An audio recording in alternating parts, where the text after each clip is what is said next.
Greetings to all my dear students. Dear students, in the exercise 7.4 we have discussed up to the fifth question. Today we will do the last question of this exercise. So we will start the question number 6. First of all, we have to read the statement of the question number 6. What is the statement, beta? Sarah is 5 years older than Sanya. Two names are given. What are these names? Sarah and Sanya. Sarah is 5 years older. Older बड़ी है, it means वो बड़ी है. Older than Sanya. Sanya से कितनी बड़ी है Sanya से सारा? 5 years. तो हमें सिर्फ फर्स्ट लाइन रीड की, उसको हम उसका सोल्यूशन करेंगे. सारा बड़ी है सान्या से, तो हम किसकी एज मान लेंगे? सान्या की. अगर हम सारा की मानेंगे तो सान्या की एज क्या करने की पड़ेगी? -5. और अगर हम सान्या की एज मानेंगे तो सारा की एज क्या करनी पड़ेगी? +5. Okay. So which question we are doing? Question number 6 solution. Let, हम किसकी एज मान रहे हैं? हम सानिया की. लेट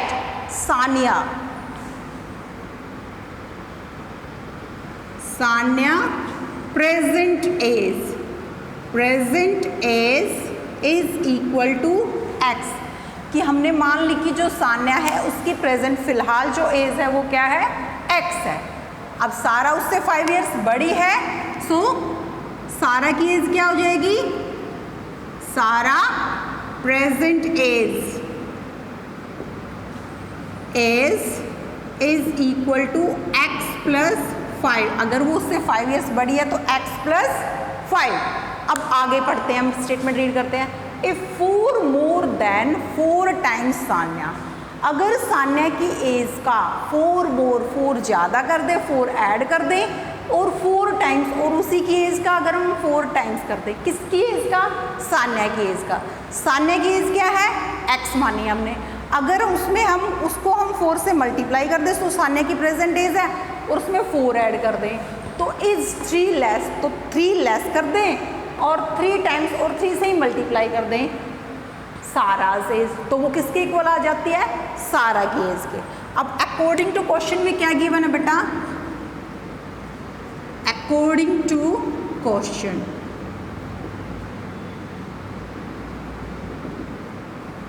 कि सान्या की एज सारा की एज के इक्वल हो जाएगी. सारा की एज के क्या हो जाएगी? इक्वल हो जाएगी. कब हो जाएगी? अगर हम सान्या की एज को 4 से मल्टीप्लाई कर दें, कि 4 टाइम्स उसकी एज क्या है? x. अगर उसको हम 4 से मल्टीप्लाई कर दें और उसमें 4 ऐड कर दें, और 4 ऐड किया, सारा की एज के साथ हम क्या करें? सारा की एज क्या है? x + 5. सारा की एज को 3 से मल्टीप्लाई कर दें. हमने ब्रैकेट क्यों लगाई? क्योंकि यहाँ पे 2 नंबर थे, यहाँ पे सिंगल नंबर था x, इसलिए हमने, क्योंकि जो 3 है, जो 3 टाइम्स 8 मीन्स वो दोनों का है, वो जो रिलेशन है उसकी एज के साथ है. -3 और 3 सब्ट्रैक्ट कर दें तो वो दोनों की एज को क्या दिखा रहा है? कि वो दोनों क्या है? इक्वल हो जाएंगी. स्टेटमेंट में हमें जो कंडीशन है वो क्या गिवन है? कि सान्या की एज को 4 से मल्टीप्लाई करो, 4 ऐड करो, और सारा की एज को 3 टाइम्स 3 से मल्टीप्लाई करो और 3 लेस करो, तो दोनों की एज क्या है? हम क्या शो कर देंगे कि दोनों की एज क्या आ गई? इक्वल आ गई. तो हमें उनकी फिर व्हाट आर देयर एजेस, तो उनकी एजेस क्या होंगी? अब हम इसको सोल्व कर देंगे तो हमें x की वैल्यू पता चल जाएगी. वो क्या होगी? सान्या की एज, और उसमें 5 ऐड करने से किसकी एज आ जाएगी? सारा की age. Okay. So solve it. 4 × x 4x + 4 is equal to 3 को x से मल्टीप्लाई किया, 3 × x, क्योंकि जो 3 है उसका रिलेशन दोनों नंबर्स के साथ है. प्लस, फिर प्लस है, 3 को फिर किससे मल्टीप्लाई करेंगे? 5 के साथ. -3 यहाँ पे अकेला था, 3 के साथ इसकी मल्टीप्लाई नहीं होगी, क्योंकि इनके साथ इसकी मल्टीप्लाई क्यों हुई? क्योंकि ये ब्रैकेट में गिवन है. Okay. So 4x + 4 is equal to 3x + 3 × 5 = 15 - 3. अब 4x + 4 is equal to 3x. 15 में से 3 सब टक किए 12। अब देखो यहाँ भी x है, यहाँ भी x है, यहाँ कांस्टेंट है, यहाँ भी कांस्टेंट है, दोनों साइड है कांस्टेंट भी और वेरिएबल भी। तो हमें तो वैल्यू किसकी निकालनी है, x की। तो हम क्या करेंगे, अदर नंबर्स को, जो वेरिएबल्स है उनको एक साइड रखेंगे और जो कांस्टेंट है उनको एक साइड रखेंगे। तो हम वेरिएबल को इधर ले आते हैं, 4x जिसके साथ वेरिएबल है इधर आएगा तो क्या हो जाएगा वो -3x। हमने ट्रांसपोज किया है, 3x राइट साइड था उसको हम लेफ्ट साइड लेके आए तो साइन चेंज हो गया। 12, 4 लेफ्ट साइड था उसको राइट साइड लेके गए, साइन चेंज हो गया। अब 4x में से 3x सब्ट्रैक्ट किया, 4 में से 3 सब्ट्रैक्ट करेंगे तो 1 और 1x मीन्स x, और 12 में से 4 सब्ट्रैक्ट किए तो क्या आ गया 8, और x कौन था, सान्या। x कौन है, सान्या। सो क्या पता चल गया हमें, so Sanya present age is equal to 8। Sanya की प्रेजेंट एज क्या होगी बेटा 8, और किसकी एज बतानी हमें, सारा की। Sara present age is equal to 8 + 5, क्योंकि वो क्या है उसमें उससे 5 ईयर्स बड़ी है तो सान्या 8 ईयर्स की है, और सारा कितने की 8 + 5 13 ईयर्स की है। Understand this question. Now next question क्या है बेटा, कल्याण।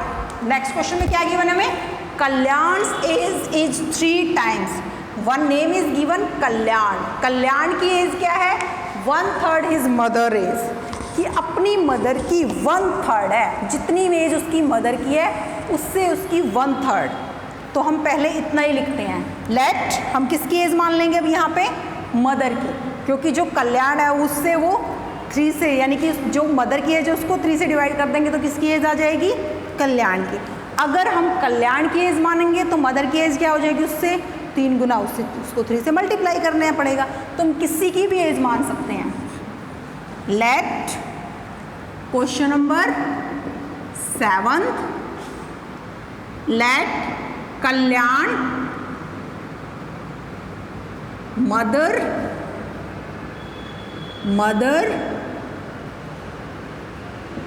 As is equal to x। Kalyan की मदर की एज क्या है, x। कल्याण की एज मानोगे x तो मदर की 3 टाइम्स हो जाएगी। कल्याण एज इज 1/3, कल्याण तो क्या अपनी मदर का 1/3 है। Let Kalyan mother's age is equal to x, और कल्याण एज, और कौन सी एज है ये इनकी, प्रेजेंट एज है बेटा, प्रेजेंट। अभी फिलहाल में वो x की है उसकी मदर, और कल्याण एज या कल्याण प्रेजेंट एज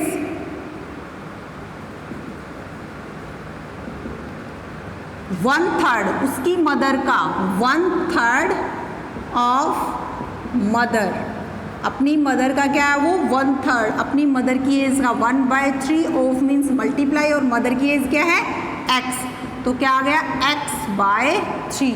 कल्याण की एज क्या होगी x/3। अब आगे क्या कह रहा है, if the mother's age was means past की बात कर रहा है।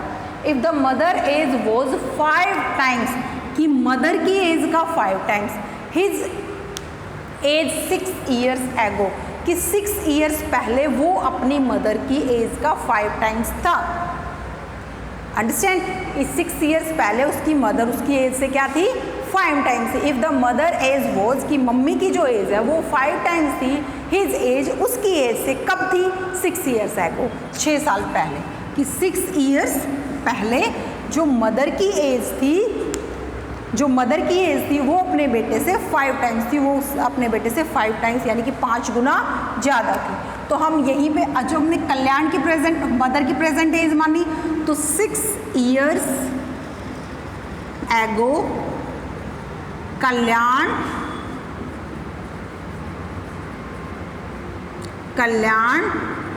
मदर्स एज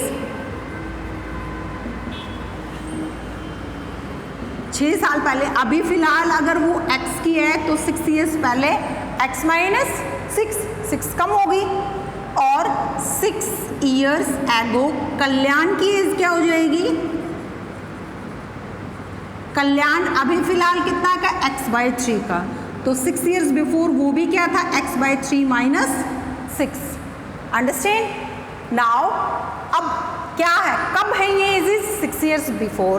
और 6 years बिफोर ये क्या कह रहा है कि वो 5 times थी, उसकी मदर क्या थी अपने बेटे की? 5 times थी। So according to question, question में क्या कह रहा है बेटा? ये what is given in question कि जो मदर की एज थी 6 years पहले और सन की एज है x/3 - 6 years बिफोर। जो मदर थी वो अपने बेटे की 5 times थी, यानी कि अगर हम जो 6 years पहले सन की एज है उसको अगर हम 5 से मल्टीप्लाई कर दें तो दोनों क्या हो जाते हैं? इक्वल। ये क्या है? मदर और ये क्या है? सन। कि अगर हम सन की एज को 5 से मल्टीप्लाई कर दें तो वो किसके इक्वल आ जाती है? अपनी मदर की एज के इक्वल हो जाता है। अगर उसको उसका बेटा को 5 से मल्टीप्लाई करें तो दोनों की एज क्या आ जाती है? इक्वल। तो x - 6 इज इक्वल टू 5 का रिलेशन इन दोनों के साथ है, तो 5x/3 - 6। ओके, अब x वाले नंबर्स को हम एक साइड ले जाएंगे। 5x/3 उधर लेकर आ रहे हैं हम। -6 इस 6 को 5 को 6 से मल्टीप्लाई किया हमने, 5 को 6 से मल्टीप्लाई नहीं किया बेटा, 5 × 6। तो x - 6 मदर की एज और ये सन की एज। -6 यहाँ सिर्फ -6 रहा, 5 और इधर आके 5 × 6 क्या हो गया? प्लस का। तो 5x/3 और -x को हम उधर ले गए। ओके, नाउ -6 और 5 6 जा प्लस का 30। अब यहाँ हम एलसीएम लेंगे। एलसीएम क्या आएगा बेटा? 3, क्योंकि 1 और 3 का एलसीएम निकालेंगे तो क्या आ जाएगा? 3। अब 3 की टर्म में 3 कहाँ पे आता है? 1 को 5 से मल्टीप्लाई किया, 1 5 = 5x माइनस 1 को 3 से मल्टीप्लाई किया 3 को x से मल्टीप्लाई किया 3x, क्योंकि हम नीचे वाले नंबर्स को एलसीएम के टेबल में फाइंड करते हैं और फिर ऊपर वाले नंबर से उसको मल्टीप्लाई करते हैं। Understand now? -6 + 24 सॉरी -6 + 30 क्या बचेंगे हमारे पास? 24। 5x में से 3x सब्ट्रैक्ट किया, 2x/3। अब यहाँ पे जो x है वो 2/3 के साथ मल्टीप्लाई, तो इधर आगे क्या हो जाएगा?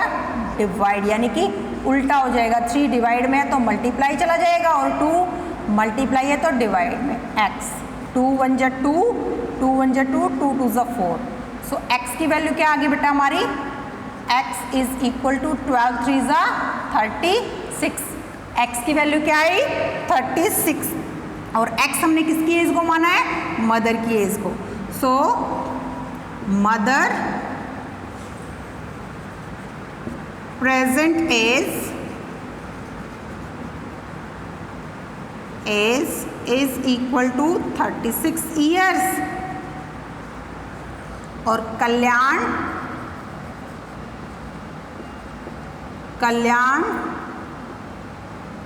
Present age is equal to क्या है वो अपनी मदर का 1/3। 3 1 = 3, 3 1 = 3, 2 = 6, 12 ईयर्स। कल्याण है 12 ईयर्स का और मदर है 36 ईयर की।